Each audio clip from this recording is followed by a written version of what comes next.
Halo, Assalamualaikum warahmatullahi wabarakatuh. Bagaimana kabarnya hari ini semuanya? Sehat-sehat ya? Alhamdulillahirrahmanirrahim. Baik, bertemu dengan Pak Dodit. Pak Dodit akan menjelaskan kepada kalian tentang sifat bunyi, jenis bunyi, apa itu bunyi, dan sebagainya. Tapi sebelum itu, marilah kita berdoa terlebih dahulu untuk memulai pembelajaran kita hari ini. Oke? Berdoa dengan membaca basmalah bersama-sama. Bismillahirrahmanirrahim. Baik, terima kasih semuanya, teman-teman yang ada di rumah. Kita sekarang akan belajar tentang bunyi. Apa itu bunyi?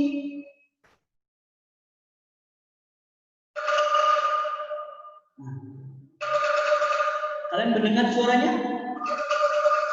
Oke. Bunyi adalah benda yang bergetar. Sumber bunyi adalah getaran. Apa? Ya, sumber bunyi adalah getaran. Kita bersuara, coba kamu pegang di bagian di sini di leher. Kemudian kalian berbicara dengan mengatakan a.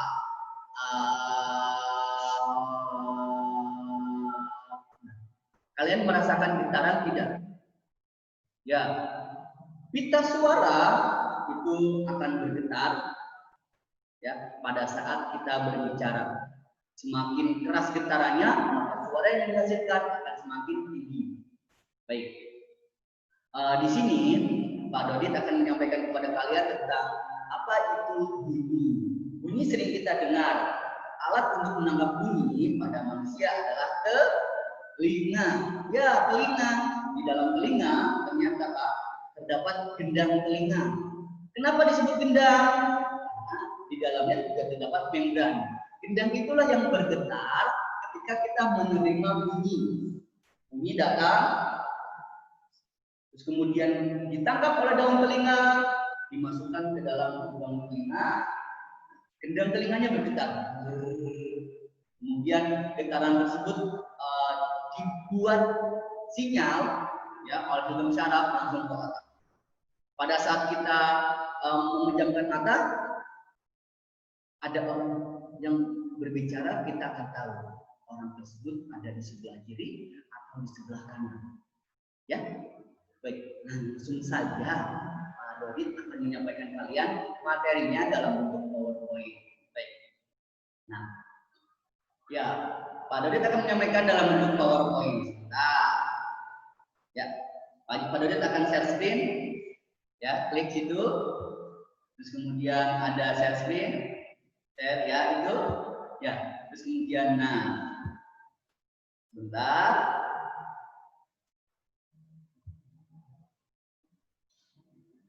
Sudah muncul belum? Oke.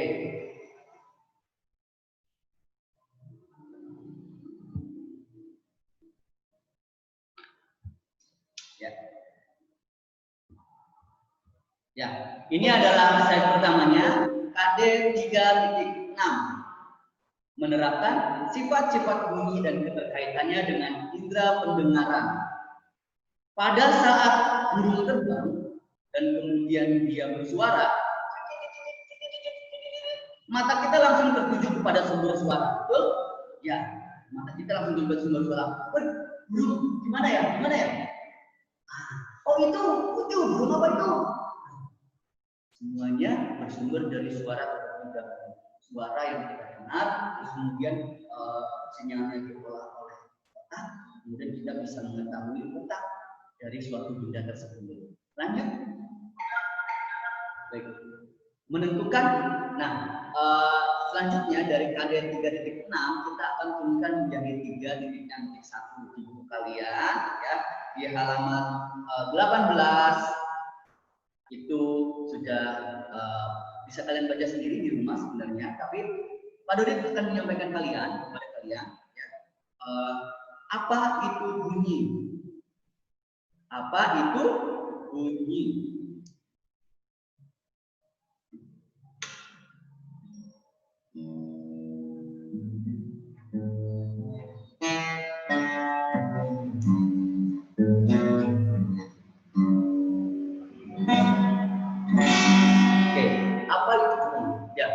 bunyi adalah getaran. Senar yang dipetik oleh Pak Dodit itu dia mengeluarkan bunyi dan senarnya bergetar. Coba jika di rumah ada gitar, coba kalian petik senar gitarnya perlahan.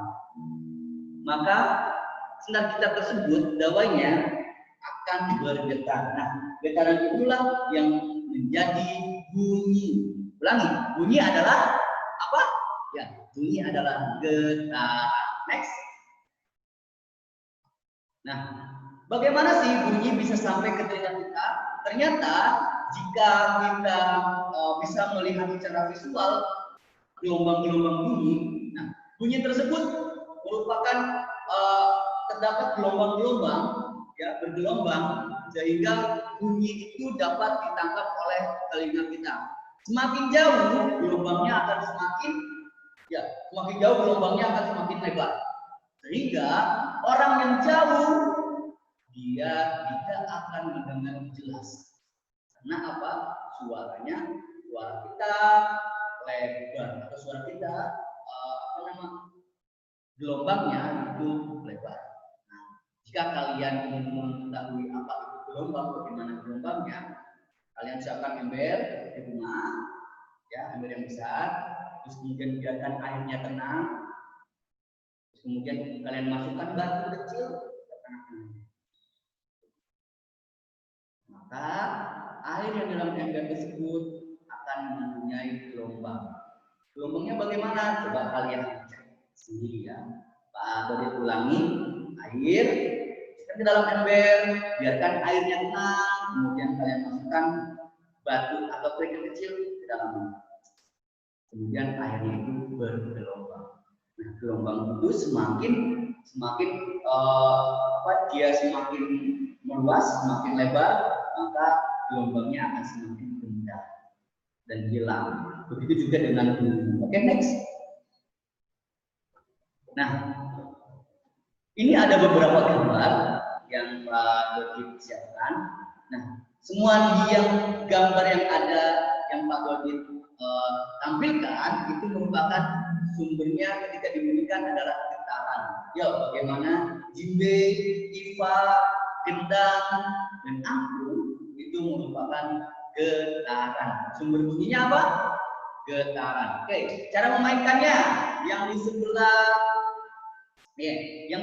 sebelah kiri, cara memainkannya bagaimana? Dipetik, ya. Oh, betul. Dipukul, betul. Cara memainkannya dipukul. Alat tifa itu yang tengah, yang panjang itu dari Kalimantan juga dipukul. Maaf, tifa itu dari Papua. Astagfirullahaladzim. Mohon maaf. Alat musik tifa itu dari Papua dipukul. Terus kemudian kendang, apa? Ditiup, dipukul, ya, kendang dipukul. Nah, kemudian ada angklung itu ya digoyangkan seperti ini.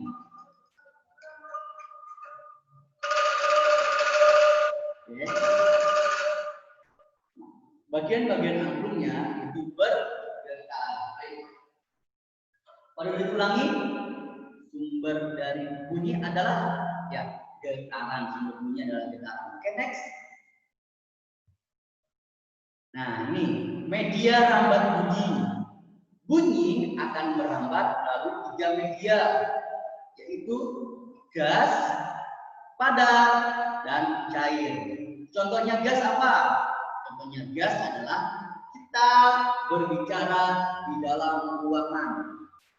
Ruangan ini bentuknya ada gas. Kok bisa ada gas, Pak? Ya, oksigen yang kita hirup itu juga salah satu dari unsur gas.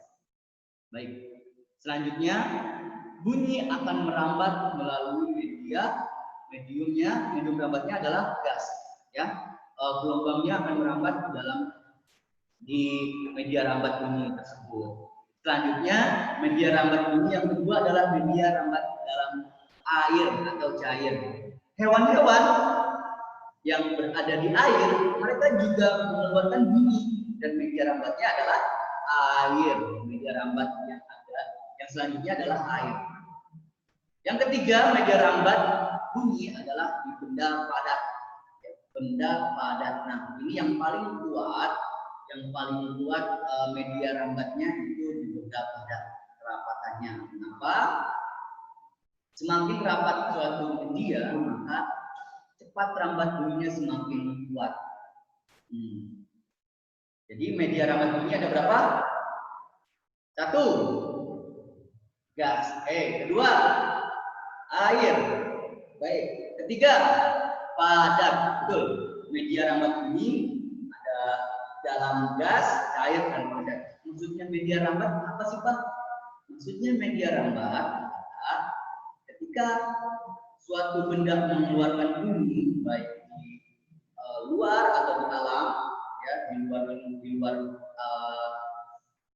ruangan, di dalam air, maupun ketika kita membuat telepon sederhana menggunakan benang, ya, itu adalah ketika kita bersuara, suara tersebut akan sampai ke telinga kita walaupun jarak kita jauh dari sumber suara. Lanjut. Nah, ini adalah percobaan-percobaan yang mungkin kalian bisa lakukan. Bagaimana di percobaan pertama? Di percobaan pertama adalah media rambatnya adalah gas. Jadi, tali yang digunakan itu adalah selang kecil. Anak yang berbaju merah kemudian berbicara melalui selang kecil tersebut, dan anak yang berbaju warna biru mendengarkan melalui gelas yang sudah dilubangi. Terdengar? Coba kalian lakukan di rumah. Yang kedua, memakai tali, sama-sama membuat telepon sederhana menggunakan gelas plastik yang sudah dilubangi tengahnya, kemudian ditali, talinya panjang, terus kemudian ada dua, yang satu mendengarkan, yang satu berbicara. Tidak akan bunyi, tidak akan merambat jika dua-duanya mendengarkan. Jika yang satu berbicara, yang satu mendengarkan, baru terdengar oleh yang mendengarkan. Media rambatnya apa? Media rambatnya adalah tali tersebut. Tali benda padat, benda gas, atau benda cair. Tali adalah benda padat. Selanjutnya itu, percobaan yang ketiga adalah percobaan apakah benar media rambat bunyi itu terdapat juga di air. Nah, ketika kita mendengarkan di air melalui corong itu, terus kemudian ada kita menjatuhkan batu, maka akan terdengar juga, gitu ya. Jadi media rambat itu ada dalam gas, padat, dan cair. Next. Nah, selanjutnya 3.6.2 ada yang kedua di subtema 2 adalah membuat pemikiran tentang sifat-sifat bunyi. Itu sifat-sifat bunyi ya. Tentang sifat-sifat bunyi. Nah, sifat-sifat bunyi itu ada dipantulkan, kemudian dibiaskan, dipadukan, dilenturkan, dan ada resonansi. Pak, jelasin dong satu persatu. Oke, Pak Dodet akan jelaskan kepada kalian. Silakan, next.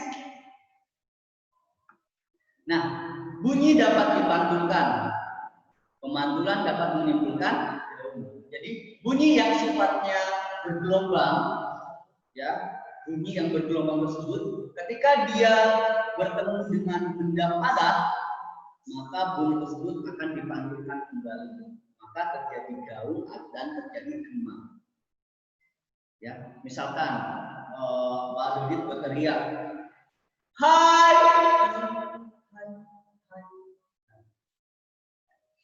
Halo." Itu salah satu bagaimana gaung atau gema itu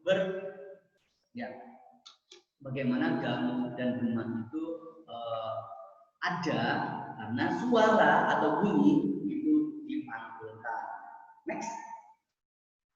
Selanjutnya adalah dibiaskan. Pembiasan ini, pembiasan pada bunyi itu terjadi akibat terjadinya perbedaan suhu, ya, terjadinya perbedaan suhu pada permukaan bunyi. Jadi jika kita bersuara atau bersuara keras di siang hari, bunyi akan samar terdengar pada jarak tertentu. karena ada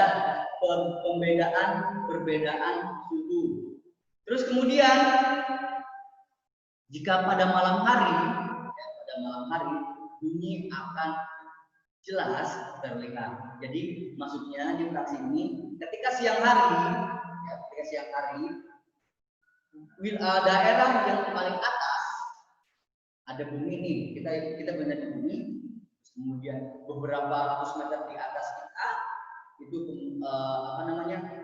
suhunya panas, beberapa ratus meter lagi di atasnya itu bersuhu dingin. Nah, jika pada malam hari kebalikan, di atas bersuhu dingin, di bawah bersuhu panas. Maaf, di atas bersuhu panas, di bawah bersuhu dingin. Itu. Nah, cepat rambat bunyi, lebih cepat merambatnya dan jelas itu pada malam hari atau siang hari. Ya, lebih cepat dan lebih jelas, bisa jelas terdengar itu pada malam hari. Pada siang hari suara itu dibiaskan terdengar tapi tidak jelas. Next. Gelombang bunyi mengalami gejala perpaduan gelombang. Jika kita berada di dua buah speaker yang sedang mengeluarkan bunyi dan kita bergeser lebih ke sebelah kanan, maka speaker yang berada di sebelah kiri akan terdengar suara kecil dibandingkan dengan speaker yang berada di sebelah kanan. Kenapa? Karena gelombang bunyi akan mengalami perpaduan. Jadi yang lebih keras adalah sumber bunyi yang paling dekat. Ketika kita berada di tengah, itu suaranya akan kita dengar seimbang. Tapi ketika kita geser lagi ke sebelah kiri, maka suara yang paling jelas berada di sebelah kiri atau sebelah kanan. Ya, suara yang paling jelas terdapat di sebelah kiri. Tuh. Selanjutnya, dilenturkan atau difraksi. Kalian pernah mencari seseorang, ya, ketika main cekpong-cekpongan itu, kamu di mana? Di sini. Di mana itu ya? Walaupun kita tidak melihat orang tersebut, namun kita mendengar suaranya dan kita akan mencari tahu di mana sumber bunyi itu berasal. Oke, dan kita akan mencari tahu di mana sumber bunyi itu berasal. Selanjutnya, ketika suara tersebut, bunyi tersebut terdengar, maka sumber bunyi atau telinga kita dengan otomatis akan mengejar di mana sumber bunyi tersebut. Sehingga gelombang bunyi pada saat difraksi yang memiliki panjang gelombang, itu tadi ya gelombangnya itu, sehingga bunyi dapat mudah mengalami difraksi. Jadi kita tidak bunyi tersebut akan menembus beberapa bagian seperti itu. Ketika radio disembunyikan dan kita harus mencari radio tersebut, tapi bunyi yang berasal dari radio bisa kita cari sehingga kita dapat dengan mudah menemukan sumber bunyi dari radio tersebut. Karena apa? Bunyi mengalami difraksi. Next. Oke, resonansi. Pada dua buah garpu kala, ya, resonansi itu adalah getaran yang mengakibatkan benda yang lain ikut bergetar atau berbunyi. Benda yang lain ikut berbunyi. Selanjutnya, ketika ada dua buah garpu kala, ketika yang satu kemudian digerakkan, dibunyikan, maka garpu kala yang satu ini juga akan berbunyi. Walaupun panjang gelombang bunyinya tidak sekuat dari gelombang bunyi sumbernya atau gelombang bunyi yang kita berikan sentuhan. Ya, jadi ada pemantulan, pembiasan, terus resonansi, ya, terus difraksi atau pembiasan, pemantulan. Sebelumnya Pak, pembiasan, apalagi pemantulan, dilenturkan, resonansi, terus ya dipadukan. Jadi suara itu akan dipantulkan. Pemantulan bunyi itu akibatnya apa? Daun dan bunga. Yang selanjutnya, suara dapat dibiaskan. Pada saat siang hari, suara terdengar tidak begitu jelas dibandingkan pada saat malam hari. Suara akan dipadukan dua buah speaker yang suaranya sama atau bunyinya sama, ketika kita geser telinga kita ke sebelah kanan, maka suara dari sumber yang sebelah kiri akan terdengar kecil atau tidak jelas dibandingkan dengan sumber yang sebelah kanan, walaupun dua-duanya suaranya sama. Selanjutnya, suara akan dilenturkan atau difraksi. Suara akan dilenturkan, kita bisa mengetahui di mana letak suatu benda ketika benda tersebut berbunyi, walaupun dia terhalang oleh tembok. Oke, selanjutnya adalah resonansi. Resonansi adalah getaran bunyi yang dapat mengakibatkan benda yang lain juga berbunyi atau bergetar. Nah, tinggi rendahnya bunyi. Tinggi rendahnya bunyi juga terjadi pada hewan atau pada pada telinga yang kita dengar, hewan yang didengar oleh hewan, dan cara berkomunikasi pada hewan itu menggunakan tinggi rendahnya bunyi. Lanjut. Nah, nih tinggi rendahnya bunyi disebut frekuensi, atau frekuensi adalah banyaknya gelombang atau getaran dalam suatu waktu. Ketika getaran tersebut padat, maka getarannya atau bunyinya akan tinggi. Tapi ketika getaran tersebut tidak terlalu padat, ya sedang, maka getaran bunyinya akan sedang. Ya, di lain waktu Pak Dodit akan memberikan kalian video tentang bagaimana bunyi tersebut, ya, bagaimana bunyi itu membuat gelombang, atau ketika ketika kita akan membuktikan, ya, ketika bunyi itu menjadi gelombang itu seperti apa. Selanjutnya,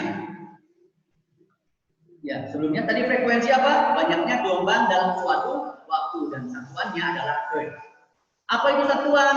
Satuan adalah suatu istilah untuk pengukuran. Misalkan untuk mengukur panjang ada satuannya sentimeter. Untuk mengukur panjang juga ada satuannya kilometer. Untuk mengukur berat apa? Misalkan berat Pak Dodi ini 60 apa? 60 cm, 60 meter, atau 60 kilometer. Ya, 60 kilogram atau kg, ya. 60 kilogram atau kg. Selanjutnya, nih, ada infrasonik, ada audiosonik, ada ultrasonik. Infrasonik itu hanya terdengar oleh hewan, dan anjing. Mereka pada malam hari, ketika malam hari kita bangun ada suara.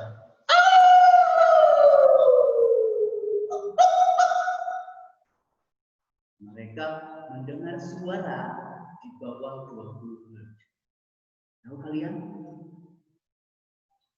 Ada makhluk yang bersuara kurang dari 20 Hz. Terbang malam. Terdengar oleh anjing dan jangkrik. Ya, ketika dia lewat, jangkrik berhenti. Suara hening. Kemudian ada suara dukungan anjing.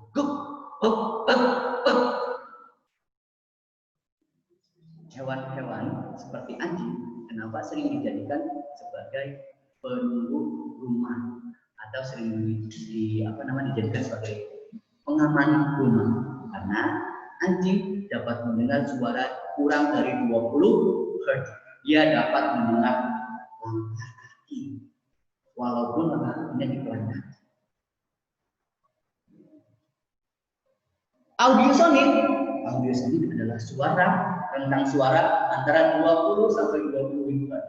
Itulah yang dapat diterima oleh telinga manusia. Ultrasonik. Nah, ultrasonik ini didengar oleh kelelawar, lumba-lumba, dan anjing juga. Kelelawar menggunakan suara ultrasonik untuk ekolokasi atau menentukan di mana letak makanannya, atau menentukan kemana arah terbangnya. Ketika dia mengeluarkan suara tersebut kemudian dipantulkan kembali, ya, dari pemantulan, kemudian diterima oleh telinganya, kemudian dia berbelok. Ketika dia bersuara, dipantulkan lagi, kemudian dia berbelok. Tidak jadi menabrak tiang listrik. Seperti itu. Nah, ultrasonik ini juga digunakan oleh satuan kapal perang untuk menentukan lokasi di mana ada sebuah bom atau berapa kedalaman dari laut. Nah, seperti itu memakai energi bunyi sonar. Jadi bunyi dia keluarkan, kemudian bunyi tersebut akan dipantulkan ketika sudah diterima oleh suatu benda, dan pemantulannya tersebut akan diterima kembali, dan seberapa jauh kita bisa menentukan bahwa benda tersebut. Ya. Selanjutnya next. Nah, tugasnya di rumah, buatlah salah satu percobaan yang berhubungan dengan bunyi dan perambatannya. Jadi, Pak Dodi harap kalian ya, ketika di rumah memukul dengan pelan, sedang, dan sedikit ya kencang, jangan terlalu kencang tapi ya, macam-macam benda yang berada di rumah. Pasti suaranya berbeda, betul. Pasti suaranya berbeda. Nah, Pak Dodi harap kalian mempunyai suatu kegiatan yang itu kalian menentukan apakah betul macam-macam bentuk benda dapat membuat bunyi yang berbeda juga. Seperti ini. Ya. Ini adalah berurutan dari besar maupun ke kecil. Ada akan hasilnya ya. Ini urutannya dari besar ke kecil. Ya. Urutannya dari besar ke kecil. Semakin kecil amplopnya, maka suara yang dihasilkan akan semakin suara dihasilkan akan semakin tinggi, betul.